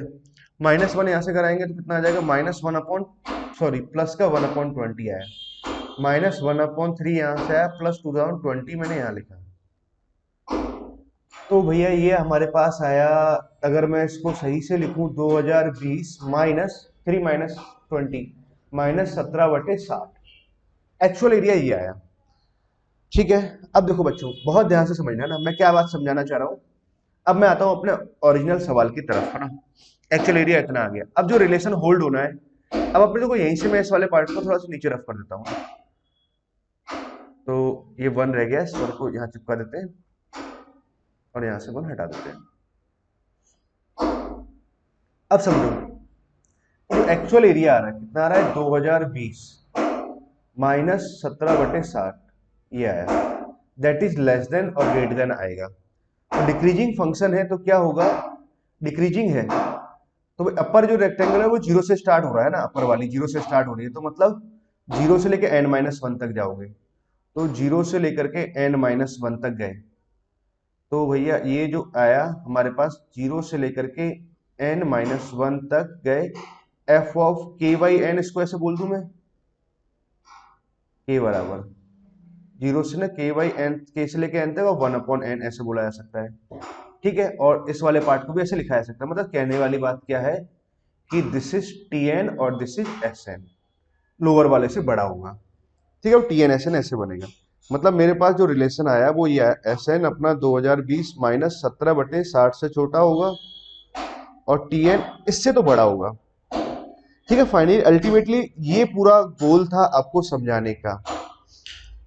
आई होप आपको समझ आई होगी ये बात। अब हम बात करते हैं अपने सवाल की ना, पहला ऑप्शन चेक करते हैं, tn क्या 2020 से बड़ा है क्या, नहीं, 2020 से बड़ा ही नहीं है, 2020 से थोड़ा छोटा है ना, समथिंग कुछ ऐसे लिखा हुआ है। SN TN से छोटा है, ये बात सही है। तो पहला ऑप्शन तो नहीं मैच कर रहा ना। दूसरी बात करें, SN क्या 2020 से बड़ा है? बिल्कुल नहीं, ये भी गलत हुआ, ये भी गलत हुआ। ठीक है, तीसरे की बात करें, TN क्या 2019 से बड़ा है क्या? हाँ, 2019 से तो बड़ा ही है, क्योंकि जब इससे बड़ा आ रहा है 2020 पॉइंट समथिंग, मतलब 1900, 2019 पॉइंट समथिंग से बड़ा है, तो 2019 से तो बड़ा होगा ही होगा। मतलब मोस्ट एक्यूरेट मैं ये बोलूंगा एक बार को ना। SN TN से छोटा है, ये बात भी सही है। ठीक है, आगे पूछा हुआ, SN का जब n टेंस टू इंफिनिटी है, अगर n इंफिनिटी को अप्रोच कर रहा है, तो SN का जो वैल्यू आ रहा है वो कितना आ रहा है? 2019 पॉइंट समथिंग आ रहा है, मतलब 2020 से थोड़ा सा कम करें तो 2019 पॉइंट समथिंग। उसका अगर मैं ग्रेटेस्ट इंटीजर लूं तो कितना आ जाएगा? 2019 आ जाएगा। कौन सा ऑप्शन करेक्ट हुआ बच्चों? C and D correct option. ठीक है, तो C और D करेक्ट आ रहे हैं। क्या दिया है? पांचवे का C and D are correct option, बिल्कुल सही है ना। ना बच्चों, आगे मूव करते हैं। आई होप आपको, देखो इस प्रॉब्लम को समझाने के लिए मैंने बहुत कोशिश की है, आई होप आपको समझ आ गया होगा ना, कहीं भी कोई इसमें लेकुना नहीं रहा होगा। अब आप कर सकते हो ना। अगले प्रॉब्लम की तरफ चलते हैं, छठवां प्रॉब्लम और एक सातवां ना। ठीक है, छठवां प्रॉब्लम भी समझाते हैं ना, बहुत ही सही प्रॉब्लम है। बहुत ध्यान से समझना है ना। क्या दे रखा है? Triangle is formed bye lines. भाई ट्राइंगल इन लाइन से बना हुआ है, मतलब यहाँ समझ में आता है कि तीन लाइन लिखी हुई है। पहली बात तो उनका जॉइंट इक्वेशन दे रखा है। Lambda is a parameter, then locus of orthocentre, locus of circumcentre, locus of centroid and locus of incentre, ये सब पूछा हुआ है। पहले तो triangle is formed by the lines, इन लाइनों से ट्राइंगल बना है। तो लाइन पहले समझो, पहले तो तीन लाइन निकालो ना। जॉइंट इक्वेशन दे रखा है तो सेपरेट सेपरेट लाइन निकालना जरूरी है। तो देखो एक बात समझो, यहाँ वाई आ रहा है, यहाँ वाई आ रहा है, यहाँ वाई आ रहा है, यहाँ वाई आ रहा है, यहाँ वाई आ रहा है, सभी में वाई आ रहा है, तो वाई तो लिया कॉमन। तो y square minus x square, तो यहाँ से बचा माइनस ऑफ 2y, यहाँ से बचा प्लस का 1, यहाँ से आया लैम्डा एक्स, वाई माइनस 1 बराबर 0 आया। ठीक है, तो यहाँ से क्या आ गया? y बराबर 0 आया, या फिर y square minus of x square minus of 2y plus 1 plus lambda times of x into y minus 1 बराबर 0 आया। तो हमारे पास एक लाइन तो ये आ गया, और दो लाइन हमारे पास यहाँ पर दिखाई दे रही है ना, जॉइंट इक्वेशन। अच्छा, इस joint pair of straight line आप लोगों ने पढ़ा होगा, तो coefficient of x square coefficient of y square का सम 0 आ रहा है, मतलब a प्लस बी अगर 0 आ रहा है तो इसका मतलब क्या हुआ? ये जो दोनों लाइन है वो दोनों लाइन कैसी है? परपेंडिकुलर है। y बराबर 0 का मतलब क्या हुआ? एक लाइन अपने आप में x एक्सिस है, तो हमने चित्र वगैरह बनाया है ना, ये x एक्सिस और दिस इज y एक्सिस। एक लाइन तो x एक्सिस आ गया। अच्छा, इस वाली लाइन को अगर आप ध्यान से देखें ना, तो यहाँ से आप इन दोनों का पॉइंट ऑफ इंटरसेक्शन निकाल लेता हूँ। सेपरेट लाइन भी अपने निकाल सकते हैं। जब पॉइंट ऑफ इंटरसेक्शन कैसे निकालेंगे वो मैं आपको बता देता हूँ। इसे मैं पूरा सॉल्व नहीं कर रहा हूँ बच्चों, ना ध्यान से समझना कि इसको अगर मान लो कि इसको मैंने f माना, पूरे एक्सप्रेशन को, आपको मालूम होगा पॉइंट ऑफ इंटरसेक्शन निकालने का एक तरीका, del f upon del x किया। इसका मतलब इसको f अगर मान रखा है तो पार्सली डिफरेंशिएट किया मैंने विथ रेस्पेक्ट टू x। जैसे क्या? Partially differentiate with respect to x बराबर 0, और partially differentiation with respect to y बराबर 0। तो यहां से एक कंडीशन आएगी, यहां से कंडीशन आएगी, दोनों को सॉल्व करेंगे तो पॉइंट ऑफ इंटरसेक्शन निकल जाएगा। ठीक है, इस प्रॉब्लम में अगर एक बात थोड़ा ऑब्जर्व करूं, तो देखो y बराबर अगर 1 रखें तो ये 0 आ रहा है, और x बराबर 0 रखूं तो ये 0 हो जाएगा। y बराबर 1 रखने से 1 प्लस 1 2 और माइनस का 2 मतलब 0 आ रहा है, मतलब 0,1 इसका क्या आ रहा है? पॉइंट ऑफ इंटरसेक्शन आ रहा है। ये मैंने आपको डायरेक्ट ऐसा ऑब्जर्वेशन से बता दिया। तो ठीक है, ऐसे दो लाइन निकली, दोनों लाइन परपेंडिकुलर होंगी, फर्स्ट थिंग, पहली बात। ठीक है। तो यहाँ बी पॉइंट है, यहाँ सी पॉइंट है। लैम्डा हमारे पास वेरिएबल पैरामीटर है ना, वेरिएबल है मतलब पैरामीटर, पैरामीटर मतलब वेरिएबल है। अब देखो इतना कंफर्म हो गया, जितनी सारी लाइनें सब 0,1 से पास करेंगे और इस तरह से आएंगे परपेंडिकुलर, बस बदलती जाएंगे ना, एक डायग्राम जैसे ही लिखा हुआ। लोकस ऑफ ऑर्थो सेंटर की बात करें तो भाई राइट एंगल ट्राइंगल में जहां राइट एंगल बनता है वही ऑर्थो सेंटर होता है। तो ऑर्थो सेंटर तो कितना आ गया? 0,1 आ गया, मतलब एक फिक्स पॉइंट आ गया। फिक्स पॉइंट आ गया तो मतलब इसका लोकस के बारे में कोई बात नहीं कर सकते, क्योंकि तो मूविंग पॉइंट है ही नहीं लोकस, है ना। तो ये पहला ऑप्शन तो हमारे पास कैसा हुआ? गलत हुआ, पहला नहीं चलेगा। ठीक है ना। दूसरे की बात करें, लोकस ऑफ सर्कम सेंटर, आपको पता है कि in case of right angle triangle circumcentre क्या होता है, हाइपोटेनस का मिड पॉइंट। तो हाइपोटेनस का अगर मिड पॉइंट है तो वो ये होगा, ठीक है, हाइपोटेनस का मिड पॉइंट, ये mid point circumcentre O, और ये मिड पॉइंट है हाइपोटेनस का। तो सर्कम सेंटर हमेशा कहाँ लाई करेगा, एक्स एक्सिस पर लाई करेगा। एक्स एक्सिस का मतलब क्या हुआ, वाई बराबर 0, मतलब दूसरी बात सही है, बिल्कुल एकदम करेक्ट ना। अब समझते हैं तीसरा पॉइंट, लोकस ऑफ सेंट्रॉइड मुझे निकालना है। सेंट्रॉइड का लोकस क्या होगा, मान लो थोड़ी देर के लिए पॉइंट मैंने अल्फा मान लिया, अल्फा कॉमा 0, और ये वाला पॉइंट बीटा कॉमा 0 मान लिया। अगर मैं सेंट्रॉइड मुझे लिखना है, सेंट्रॉइड का लोकस लिखना है, तो एच कॉमा के माना सेंट्रॉइड को। सेंट्रॉइड को जनरली मैं जी से रिप्रेजेंट करता हूं, और यहां से हम लिखेंगे तो alpha plus beta plus 0 upon में कितना आ जाएगा, 3 आ जाएगा, और यहां से आ जाएगा 0 प्लस 1 अपॉन में कितना है, 3 आ गया, ये आ जाएगा। तो यहां से हमारे पास क्या पॉइंट आया, एच बराबर, तो ये आ गया, और के बराबर कांस्टेंट आ रहा है, तो देखो के बराबर अगर कांस्टेंट आया और एच वेरिएबल आ रहा है तो कोई खास फर्क नहीं पड़ता, मतलब के बराबर 1/3 की लाइन अगर मैं लिखूं, वाई बराबर 1 सॉरी डायग्राम गलत बना दिया, वाई बराबर 1/3 की लाइन कुछ ऐसे, तो सेंट्रोइड यहाँ लाई कर रहा है ना, तो एक्स अपना मूविंग है ना, वेरी कर रहा है, कोई दिक्कत नहीं है। तो सेंट्रोइड का लोकस कितना आ जाएगा, 3y माइनस 1 बराबर 0, ये आ रहा है।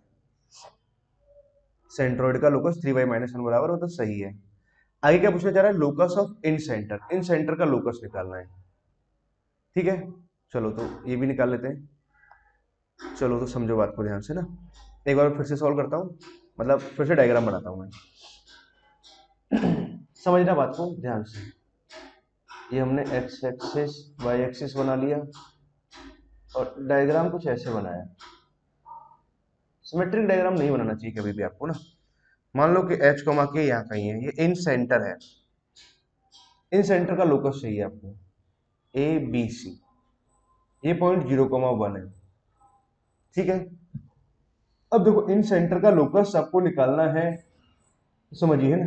अच्छा बच्चों, शायद अभी लाइट जा चुकी है ना, तो वीडियो अगर मेरा साइड में सही से नहीं भी दिखाई दे रहा है तो कोई फर्क नहीं पड़ता है, मैं कई बार बता चुका हूँ ना, स्क्रीन आपको सही से दिखाई देनी चाहिए और वो समझ में आना चाहिए, दैट मैटर है ना। ओके।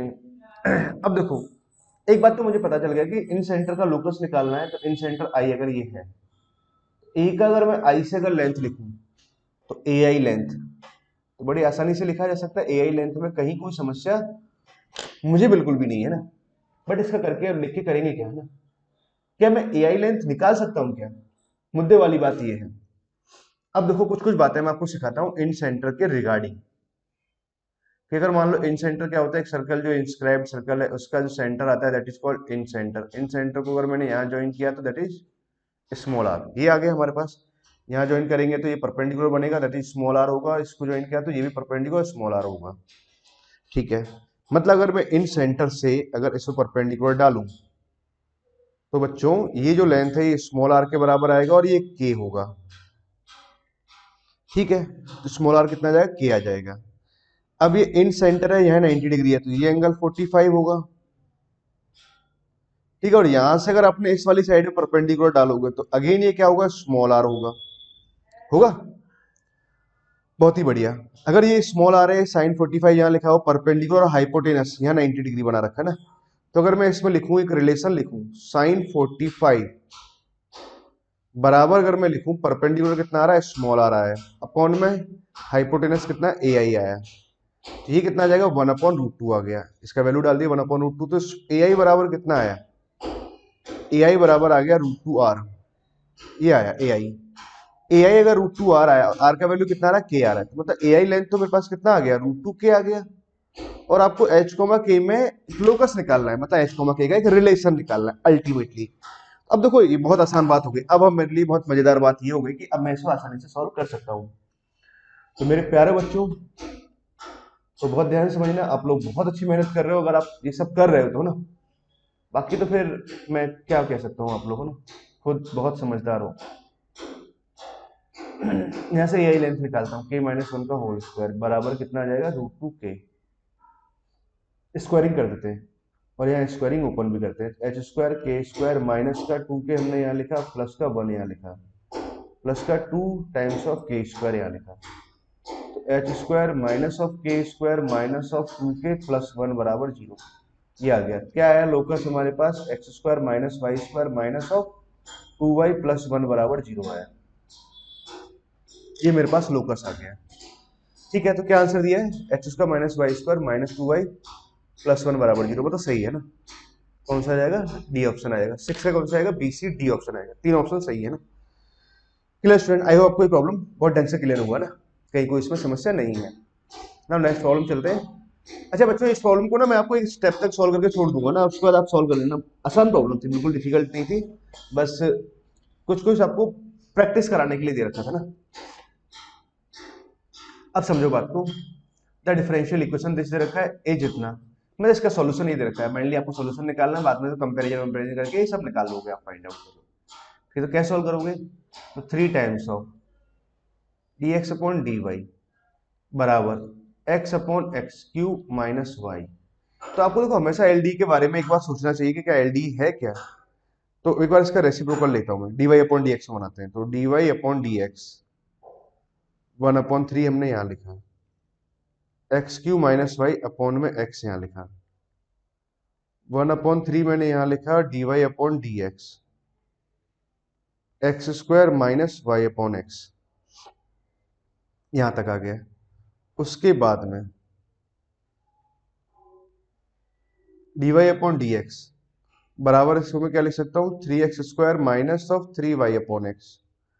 ठीक है, तो d y upon d x का अगर मैं वैल्यू लिखूं बच्चों, 3y अपॉन एक्स यहां से आ गया और दिस इज 3x स्क्वायर आ गया। अरे भाई, तो बहुत ही आसान सा एलडीई बन गया, लीनियर डिफरेंशियल इक्वेशन, शॉर्ट में इसे मैं एलडीई कहता हूँ ना। अब इसको आप बहुत आसानी से आगे सॉल्व कर सकते हो। I am not going to solve this ना, मैं इसे सॉल्व नहीं कर रहा हूँ ना। ठीक है, अगली प्रॉब्लम से हम ज्यादा मेहनत करेंगे ना समझने में, जैसे कि अगला प्रॉब्लम है ना। ठीक बच्चों, आप ये कर लोगे ना। अब देखो नेक्स्ट प्रॉब्लम ये है न्यूमेरिकल टाइप, इसमें मैं पूरी मेहनत करके बताता हूँ ना कैसे इसका आंसर आएंगे और क्या क्या खास बातें है ना। एक 3 प्रॉब्लम सची हुई है, डिटरमिनेंट का, एक प्रोबेबिलिटी का है और एक प्रॉपर्टीज ऑफ ट्रायंगल। तीनों चैप्टर्स एग्जाम के पॉइंट ऑफ व्यू से बहुत इंपॉर्टेंट है। इरेगुलर हेप्टाडेकागन जो भी कुछ रखा ना, 17 साइड्स है, 17 वर्टिसेस है ना, inscribed in unit circle, find the value of this. अच्छा ये टर्म तो आप समझ गए ना, 2 बार आ चुका है, इससे पहले भी अभी इसी वीडियो में आ गया था कि आपको उसका वैल्यू निकालना, मतलब आपको निकालना क्या अल्टीमेटली, पहले तो मैं ये समझ लेता हूँ, P1 से Pn और n बराबर 2 से लेकर के n तक जा रहा है, मतलब P1 into P2 length, P1 into P3 length, P1 into P4 length और ये जाएगा P1 इंटू P16 लेंथ। इन सभी लेंथ्स का प्रोडक्ट हमें निकालना है। ये समझ में आ रहा है, वर्टेक्सेस के बीच का डिस्टेंस है ना। अब देखो इस बात को मैं यहाँ समझाता हूँ, थोड़ा थोड़ा ध्यान से समझना। मैं डायग्राम ये वाला लेते हैं ना, एक यूनिट सर्कल बनाया, ऐसा सर्कल बनाया, इसमें एक हेप्टाडेकागन बनाते हैं। ये बनाया, एक साइड ये गया, एक साइड ये गया, एक साइड ये गया, एक साइड ऐसे गया, एक साइड ऐसे गया। ठीक है, 17 साइड से जाएंगे मान लेते हैं।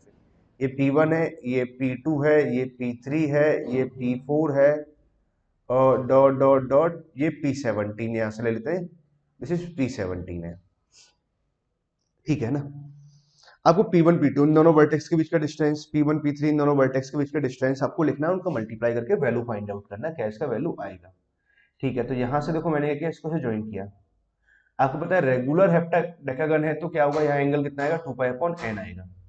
ठीक है, यहां से देखो बात समझना, इसका रेडियस 1 है, इसका रेडियस 1 है, आइसोसेलेस ट्रायंगल है, परपेंडिकुलर डालेंगे तो एंगल आधा आधा हो जाएगा, साइड भी आधी आधी हो जाएगा और एंगल भी आधा आधा आ जाएगा, पाई अपॉन n।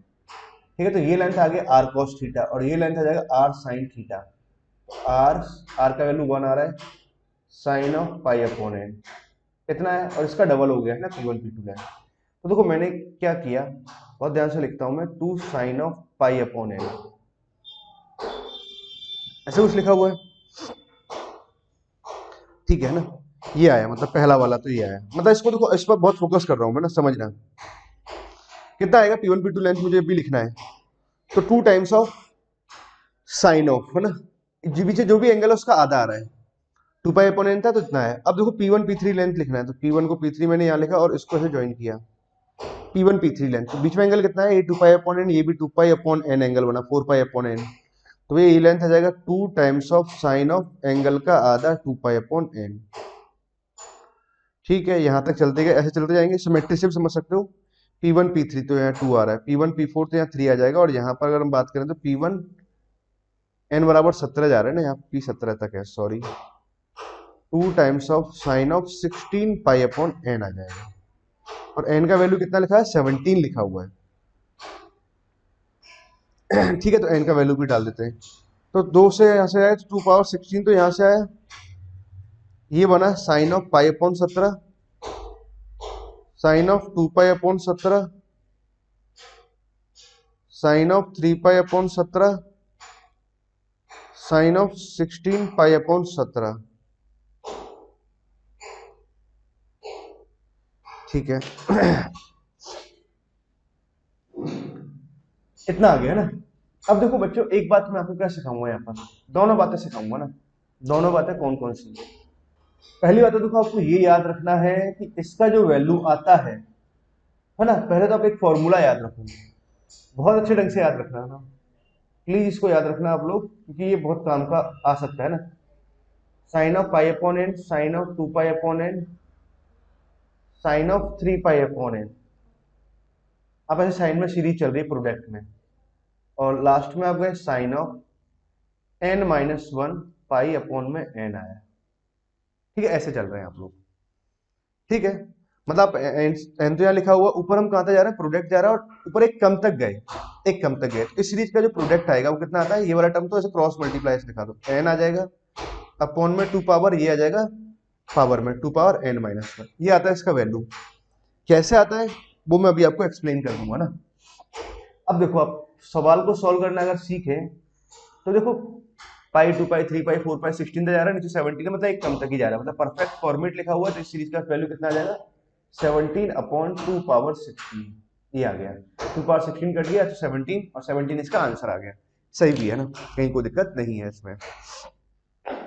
अब समझो ये सब आया कैसे, बहुत अच्छे से समझाता हूँ ना, एक ही बार में समझ जाना ना, बहुत ज्यादा टाइम नहीं लगा पाएंगे। तो एक बार में आप समझना, और सीधा मैं आपको एंट्री कराता हूँ आपकी, सीधा कैलकुलस में, नहीं सॉरी, कॉम्प्लेक्स नंबर में। फ्लो में कुछ ज्यादा बोल गए ना। z-1 और nth रूट ऑफ यूनिटी में चले गए, कॉम्प्लेक्स नंबर के अंदर nth रूट ऑफ यूनिटी, और ये इसके रूट अल्फा अल्फा ऐसे लिखते हो ना अभी, z-अल्फा स्क्वायर। डायरेक्ट मैंने ये सब लिखा ना, अब ये सब नहीं बता पाएंगे ना, तो फिर बहुत टाइम लगता है ना। ये लिखा हमने, z-1 से डिवाइड भी करा दिया आपने। ठीक है, बहुत ही सिस्टमेटिक जा रहे हैं ना।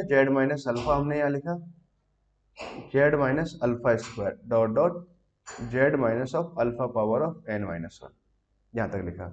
इस वाले पार्ट को मैं क्या लिख सकता हूं, डिवाइड जब कराओगे तो 1 + z + z² + z³ plus z power n-1, तो z-अल्फा dot dot z- of alpha power of n-1, यहां तक लिखा हमने। समझ गए? अच्छा, ये कैसे लिखा, इसको उल्टा समझो आप। इस जीपी लिखा हुआ है, एन टर्म्स है, जीपी के एन टर्म्स का सम निकालो, ये आ रहा है तो ये इसके बराबर है, तो इसको ऐसे लिख सकते हैं, ऐसे ध्यान रखिए ना। अब इसमें मैंने z = 1 पुट किया, z = 1 पुट कराएंगे तो 1 + 1 + तो 1 यहाँ से आ जाएगा, और यहाँ आ जाएगा 1 - alpha, 1 - of alpha square, 1 - of alpha cube dot dot 1 - of alpha power of n-1 आया। ठीक है, अब आप कुछ कुछ काम की बातें समझो, डिब्बे के अंदर ही समझाता हूँ ज्यादातर मैं काम की बातें। पहली बात तो अल्फा है क्या मेरे पास, e power iota 2 pi upon n है। दूसरी बात, 1 - of e power iota theta का अगर मैं मैग्नीट्यूड लूं, है ना, तो 2 टाइम्स ऑफ साइन ऑफ थीटा/2 आएगा, ये आ जाएगा। अब मैंने क्या किया, बोथ साइड इसका मैग्नीट्यूड ले लिया, तो चलो मैं यही मैग्नीट्यूड दिखा देता हूँ, बोथ साइड हमने मैग्नीट्यूड लिया।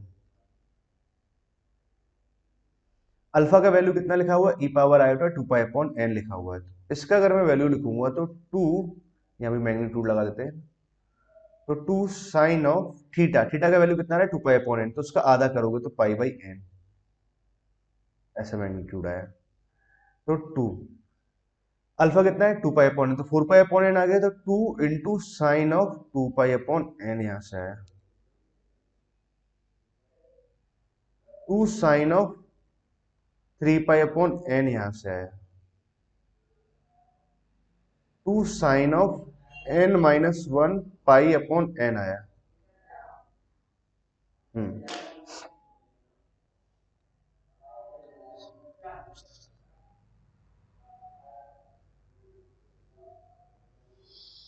ओके, थोड़ा रिलैक्स करते हैं बच्चे ना, बहुत देर से बोलते बोलते थक से गए ना।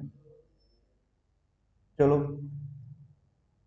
आई होप आपको देखो यहाँ तक की बात मेरी समझ में आई ना, जो मैं बोलना चाह रहा था। अब समझिए आप मेरी बात को, मैं यही एक्सप्लेन कर रहा हूँ ना। Two two two two two n-1 bracket kind of लिखे हुए, तो 2 पावर ऑफ n-1 आया। ठीक है, ये मॉड में लिखा हुआ है, इसको आप समझो। इसे ऐसे लिखो, पाई इंटू 1/n। तो ये नंबर जो लिखा हुआ पाई से छोटा है कि नहीं भाई? n हमारे पास में एक इंटीजर है, ठीक है, 1 2 3 4 5 6 7 8 9 ऐसे कुछ लिखा हुआ है, तो ये पाई से छोटा लिखा हुआ है, तो फर्स्ट और सेकंड क्वाड्रेंट में साइन पॉजिटिव आएगा, तो साइन पाई बाई एन लिखा। ठीक है, इसको अगर आप समझे बात को, तो 2/n कैसा लिखा हुआ है हमारे पास में? 1 से छोटा नंबर लिखा हुआ है, तो पाई से मल्टीप्लाई किया तो पाई से छोटा नंबर आ गया ना, तो ये भी पॉजिटिव जाएगा। ठीक है, सभी टर्म्स से पॉजिटिव जाएंगे, तो ये आ जाएगा n-1 पाई अपॉन n तक। अब देखो, आपको मेरी बात समझ गई, इसको इधर डिवाइड लगा देंगे, तो अब आपको एक सीरीज का ध्यान रखना है, sine of pi upon n, sine of 2 pi upon n, sine of 3 pi upon n। अगर साइन में से प्रोडक्ट सीरीज लिखे हुए एंगल एपी में आ रहा है, एक तरह से समझे ना, एपी मतलब पाई 2 पाई 3 पाई, एक फिक्स पर्टिकुलर फॉर्मेट में आ रहा है ना। n-1 पाई अपॉन n कुछ ऐसे लिखा हुआ है, तो इस सीरीज का जो प्रोडक्ट आएगा वो कितना, n/2 पावर n-1 आता है, डायरेक्ट इसको याद रखो। अच्छा बच्चों, आपको ये बात भी समझ में आ गई कि सब कैसे आया, मैंने यहाँ पे समझा दिया आप लोगों को, तो आपको ये बात क्लियर हुई। पहले तो हमें याद रखना चाहिए, जितना जा रहा है उसके ऊपर एक कम तक जाना चाहिए ना। इस परफेक्ट जो सीरीज है, इसका वैल्यू कितना आता है, n/2 पावर n-1 आएगा। याद रखना है, इस बात को याद रखना ना। क्वेश्चन नंबर 8 का हमारे पास ये आंसर आया। ठीक है, now चलते हैं 9th प्रॉब्लम की तरफ, और 10th, दोनों ही प्रॉब्लम बहुत बढ़िया है ना। अच्छा समझो, a letter is known to have either, a letter is known थोड़ा सही से नहीं, to have either from Tatanagar और from Calcutta, a letter on the envelope just two consecutive letters T are visible, दो consecutive letters visible आ रहे हैं। if the probability that letter comes from Tatanagar is P upon Q, then the value of P plus Q, ये prime positive number दे रखे हैं, तो value of P plus Q क्या होगा, ये हमें उससे फाइंड आउट करना है। बच्चों समझो मेरी बात को बहुत ध्यान से ना, हमारे पास में पहली बात तो दो वर्ड्स है, एक वर्ड है टाटानगर,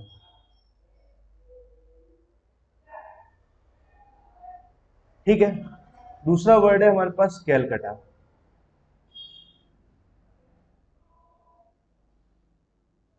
अब हमने क्या किया है, ऑन एनवेलप पर just two conjugative letters are visible, दो कॉन्जुगेटिव लेटर्स विजिबल हो रहे हैं।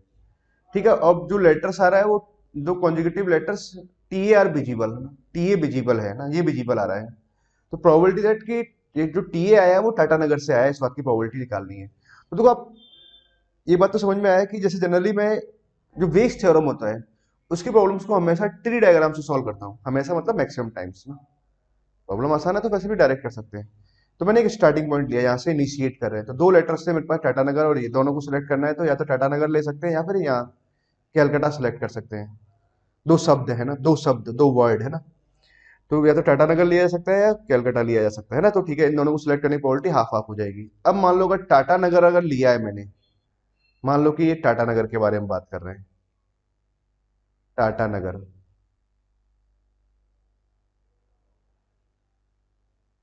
टाटानगर लिया या फिर कैलकाटा,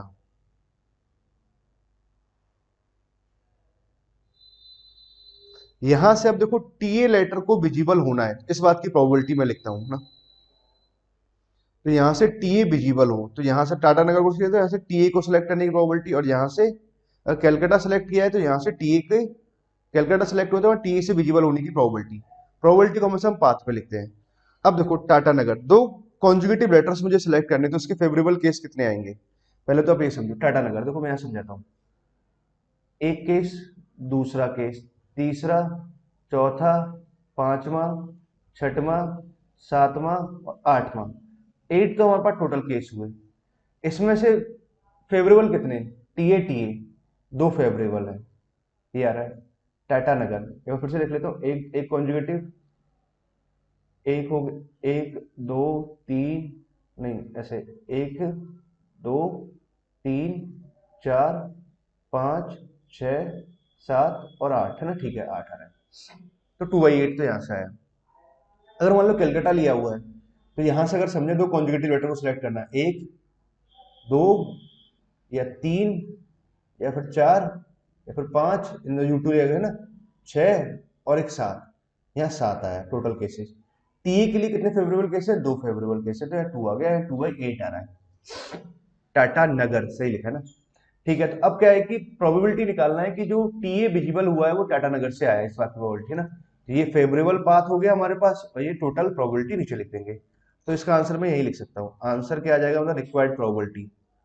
तो 1/2 तो हमने यहाँ से लिखा, 2/4 मैंने यहाँ लिखा, सॉरी 2/8। तो 1/2 इंटू 2/8, 1/2 इंटू 2/7। ठीक है, तो 1/2 तो यहाँ से कॉमन आके कैंसिल हो गया। अब 2/8 यहाँ लिखा हुआ है, इसको मैं लिखता हूँ ना, एलसीएम लेते हैं ना। 16 यहाँ से आया और 14 यहाँ से आया, 16 14 कितना हो जाएगा हमारे पास में 30। तो 30 का टर्म तो मैंने यहाँ लिखा, अपॉन में कितना आ जाएगा, 8 इंटू 7, तो 8 इंटू 7, तो यहाँ लिखा 8 से 8 कैंसिल हो जाएगा। ठीक है, तो 2/30 इंटू में 7 यहाँ लिखा, 2 से कैंसिल हो जाएगा 15 बार, तो 17/15 आ रहा है। 17/15 ये इसका रिक्वायर्ड आंसर हुआ। अब 17/15 की बात करें, ये मैंने ऊपर लिख देता कि आपको दिखाई देता है ना, ये आंसर आ रहा है। तो P/Q, तो P+Q कितना आ जाएगा, 22 आ जाएगा। क्या आंसर दिया है, इंटीजर टाइप में तो चेक करना पड़ता है ना। ओके, 18। मैंने कहीं गलती कर दी है बच्चों क्या, प्लीज मुझे बता दो कहाँ गलती हुई है कहीं। आसान प्रॉब्लम है, कहीं भी कोई डिफिकल्ट प्रॉब्लम नहीं है।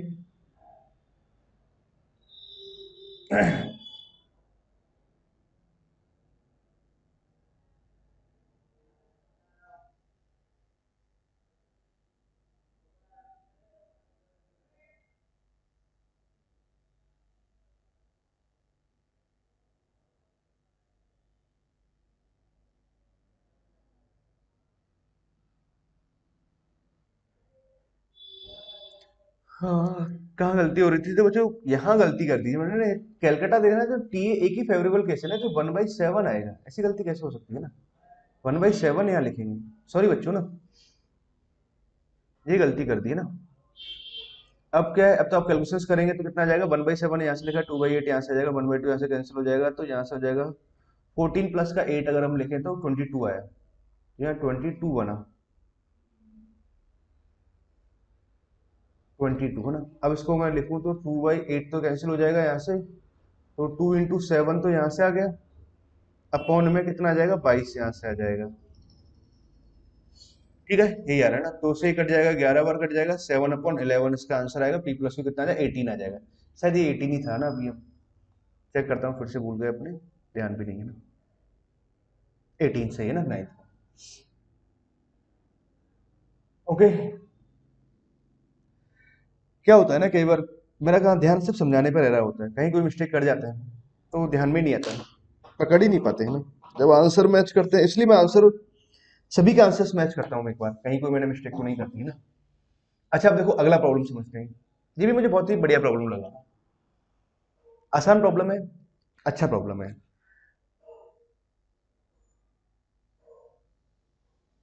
क्या लिखा हुआ है, डिटरमिनेंट ये है, एक डिटर्म सॉरी मैट्रिक्स दे रखा है, एक ही मैट्रिक्स दे रखा है, कंसीडर दिस। ए बराबर हमारे पास ये मैट्रिक्स है, P इनवर्स DP है ना, then find the value of determinant of this, है ना। इसका मुझे डिटरमिनेंट निकालना है, अल्टीमेटली देखो इसका डिटरमिनेंट निकालना है तो मुझे यहीं से फोकस करना चाहिए।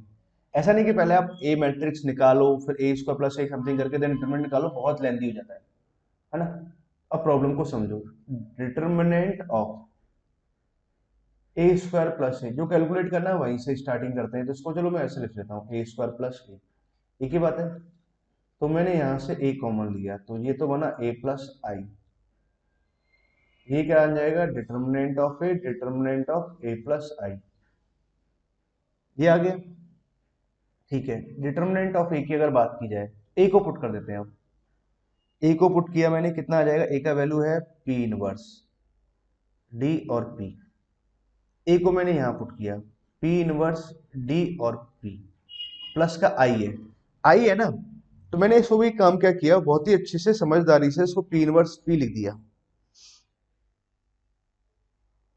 लिख सकते हैं, कहीं कोई समस्या नहीं है इस सब बातों में, है ना। ठीक है, अब देखो समझो बात को, सबका डिटरमिनेंट अलग अलग कराएंगे तो determinant of P inverse 1 upon determinant of P आएगा, मतलब अल्टीमेटली ये डिटरमिनेंट ऑफ डी आ जाएगा ना। पी इनवर्स को अगर मैं बाहर कॉमन ले लूं, प्री कॉमन लिया तो ये डिटरमिनेंट ऑफ पी इनवर्स बना, तो डिटरमिनेंट ऑफ डीपी प्लस का पी बनेगा। ठीक है, अब मैंने कहा कि पी को अगर मैं पोस्ट कॉमन ले लूं, पोस्ट कॉमन मतलब यहां तो आ जाएगा 1 अपॉन डिटरमिनेंट ऑफ पी, ये बन जाएगा डिटरमिनेंट ऑफ डी प्लस आई। जब कॉमन लेंगे तो आई बचेगा यहाँ, और यहाँ आ जाएगा डिटरमिनेंट ऑफ पी आ जाएगा, ये इससे कैंसिल हो गया। अल्टीमेटली आया क्या, डिटरमिनेंट ऑफ डी और डिटरमिनेंट ऑफ डी प्लस आई, ये आया है ना। मतलब अल्टीमेटली मुझे पी की तो कहीं कोई जरूरत ही नहीं पड़ी ना, तो डी प्लस डी आई आया। अब देखो डी तो हमारे पास क्या दे रखा है, डिटरमिनेंट। अच्छा देखो डी और डी प्लस आई ये बहुत आसान सी बात थी ये डायगोनल डिटर्मिनेंट इसका मैं बनाऊं तो इसका वैल्यू तो क्या आ जाएगा, प्रोडक्ट ऑफ डायगोनल एलिमेंट आ जाएगा। तो डिटर्मिनेंट ऑफ डी तो मैं डायरेक्ट क्या लिख सकता हूँ, 6 लिख दूंगा। तो डी प्लस आई की अगर मैं बात करूं, डी प्लस आई, तो भाई डायगोनल के एलिमेंट में एक एक जुड़ जाएगा, 1 2 3 यहाँ लिखा हुआ था। डी प्लस आई निकालेंगे तो +1 +1 +1, बाकी सब जगह 0 0 0 ही रह जाएगा ना। इसका वैल्यू अगर आप लिखोगे तो 2 यहाँ से आया, 3 यहाँ से आया, 4 यहाँ से आया, ये अपने पास आ गया। तो 12 यहाँ से आया, 24 यहाँ से आया, तो 12 × 12 ऐसे कर देते ना, 144, ये आंसर आ रहा है। एक छोटा सा प्रॉब्लम था, आसान था। 144 क्या आंसर है, 144 सही है ना, 10th का सही ऑप्शन। आई होप आपको ये सारी बच्चे उम्मीद करते हैं कि आपने ये सारी प्रॉब्लम्स को बहुत ही बढ़िया से कर लिया होगा। ठीक है, और और क्या बोले आपको, थैंक यू बोल देते हैं, थैंक यू।